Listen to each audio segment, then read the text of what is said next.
Yun oh, lumabas na naman ang galaero. Yan, umaraw na. Dito tayo ngayon sa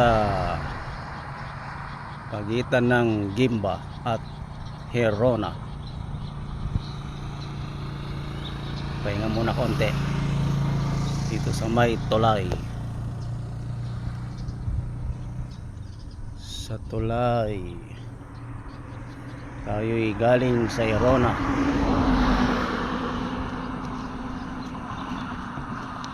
at tayo'y nakatagpo ng nagtahi ng sapatos. Sinatanggal ang swelas. May nakita tayong namamasyal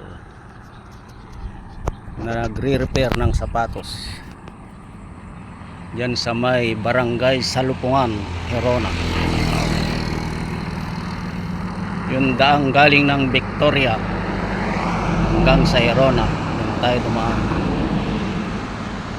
So pauwi na tayo ngayon at tayo nagsosolong nagbabay. Solohista kung tawagin.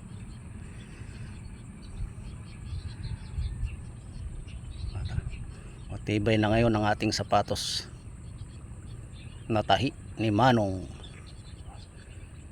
Si Manong na nagtatay ayaw magpa-interview at magpa-video. Nahihiya daw siya.